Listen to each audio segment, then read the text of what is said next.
Now, you've probably heard this term before, hopefully, feel versus real. Some of you know what that is already, but maybe a lot of you never heard this term before, feel versus real.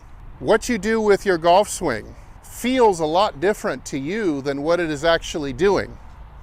Otherwise, if this didn't exist, you could simply watch a Tiger Woods video from 2005 or 2000, go to the range and start doing the Tiger Woods swing. Why doesn't it work? Because in a golf swing, we can tend to make massive perceptual errors, thinking that we're swinging like Tiger Woods, but the ball's not coming out like Tiger Woods hits it. So why is that? Because, well, most of the swing happens outside even your peripheral vision. So the club is out of your sight. And the part, when it is in your sight, it's moving too fast to even see it.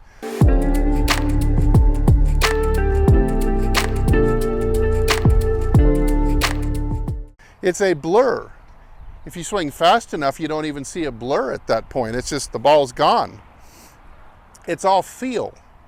And we make such massive perceptual errors in our feel, we've got to kind of square them up with what really is happening. Using, again, expert pair of eyes from your local pro that you trust, or other type of feedback devices, whether you have one of the little gizmos that they're starting to make, the Rapsodos and the ES Sports, things that can help track your club speed and your path and your distance, or maybe you've got a little clamp that you attach your iPhone to your bag and you film yourself regularly. Start to figure out what your swing needs to feel like in order to really make it correct. So let's again go back to the inside out draw swing to help those slicers out there. This is a really good one to go to. So of course, normally you probably got this big roundhouse over the top steep move that costs you distance and gives you kind of a slicing tendency. You feel like you're swinging it, you swear that you're swinging it inside to out.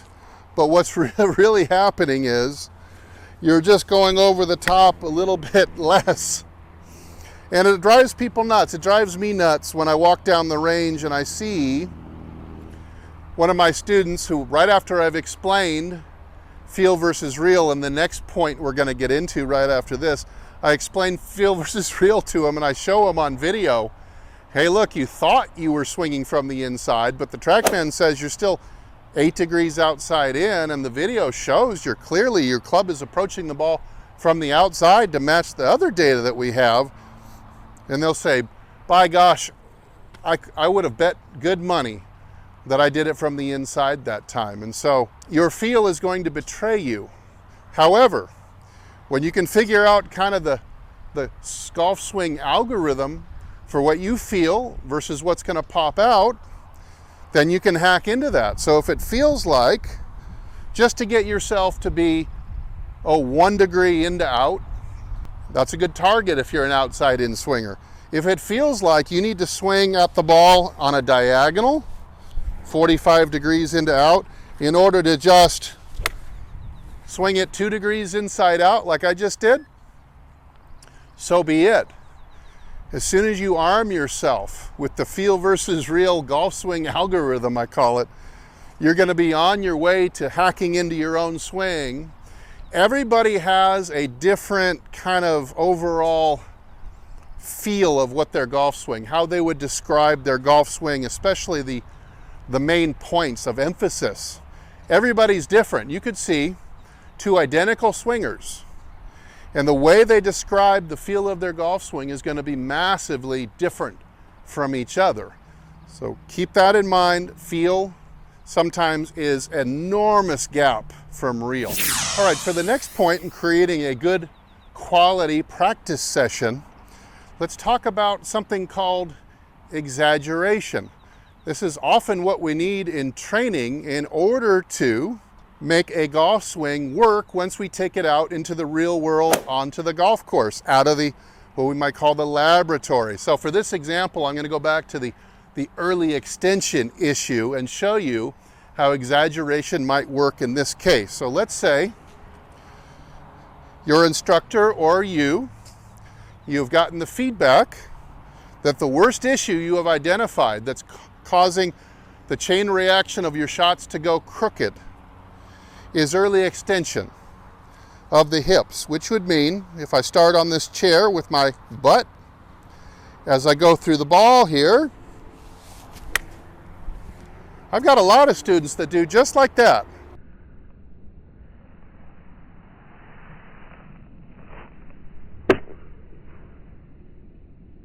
And boy, I hit it just like they hit it, right in the hosel, and the telltale step as I go over my toes from the pelvis moving forward, the tail step to regain my balance. So you can see in that slow motion of that slow-mo replay, you can see how far I stood up and my rump left the chair.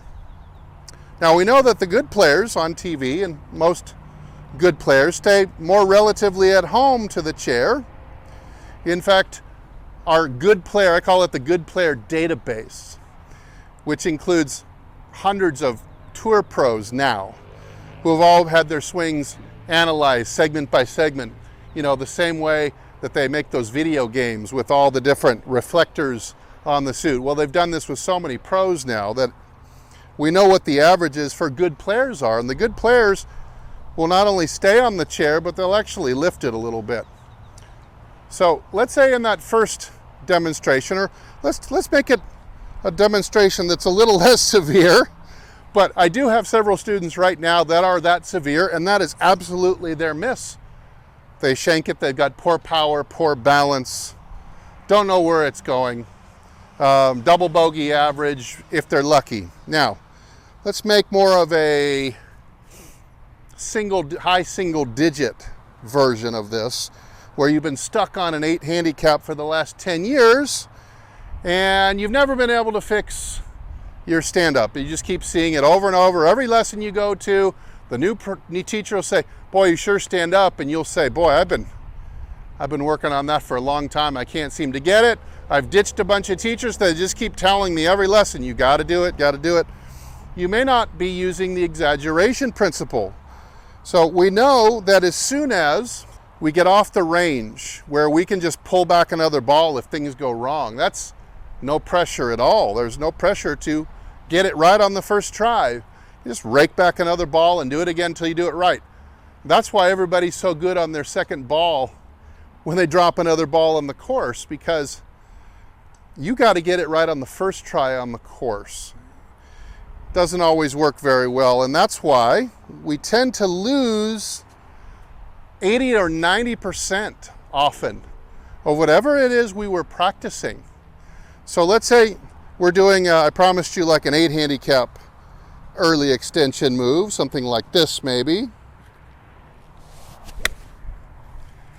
Okay, so I came off the wall 4 or 5 inches. The ball is overhooking into the left bunker there. We don't have to go, we got lots of other videos on early extension you can check out on the channel if this is your issue, but let's use this for a demonstration of exaggeration. So we talked about, let's call this staying on it, we'll call that 0 inches. So the average guy on TV is going to go back, lift the chair about 1 inch as they move along the chair about 6 inches. So a excellent pivot would look more like this. However, if you were just to practice even 1,000 times, you'll improve. Let's say your normal MO is to come off in this direction on this vector, and so through the impact zone your hips are forward about 4 inches. That's very common for a lot of single digit players who are stuck there. If you just practiced at 0 inches, you're probably going to end up improving a little bit, maybe to 3 inches. But you're going to lose 75% of that. As soon as you go out to the course, you're playing for a little bit of money. Maybe you've got to play from the back tees. You really got to swing hard now. Somebody's invited you to play the blue tees instead of the whites. You got to up your speed. You get one golf ball. You got all the elements like the wind and the water to worry about, different yardages. You're not going to spit out that 0-inch swing just because you've practiced it. In fact, even if you practiced at 0 inches for a year, might cut it in half, might get to 4 inches to 2 inches, but you've got to practice with exaggeration. So I'm using a couple other principles here that we talked about in previous segments. I've got a short club. I'm going to use a short, easy swing. I'm not going to be concerned about contact or direction. All I'm going to care about is, can I lift this chair more than an inch? Here we go.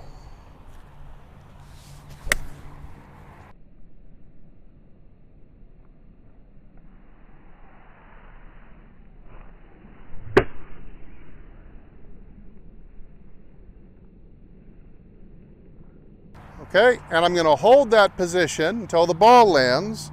I've lifted that thing, I don't know, maybe 3 inches off the ground. Now, this kind of practice with the exaggeration principle, this will get you improving fast. You might be to 0 inches in a month or so and solve the problem, be able to identify and move on to the next problem. Why on earth would you want to be stuck with the same primary issue for year after year after year? That's simply because you're not practicing well. So let's practice with more quality starting right now.